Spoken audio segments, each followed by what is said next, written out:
Welcome back to this channel. In this today's tutorial, I'm going to show you how you can get fart pose on Dress to Impress for free.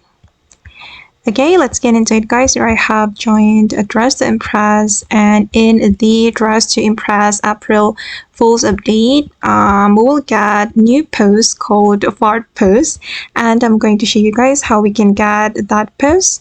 If you want to get that pose, you just need to go to the poses menu here, and you can just simply click on fart, and then the pose will be like this.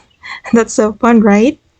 So just go to the poses and you will get this fart pose for free. Okay, and you can make it as your favorite pose by clicking on the star.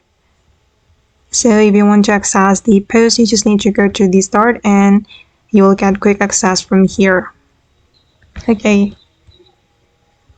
this is how the fart pose looks like.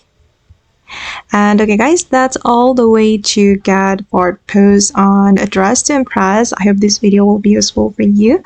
Thank you so much for watching, and if you found this tutorial useful, don't forget to like, comment, share, and also subscribe to this channel. Bye!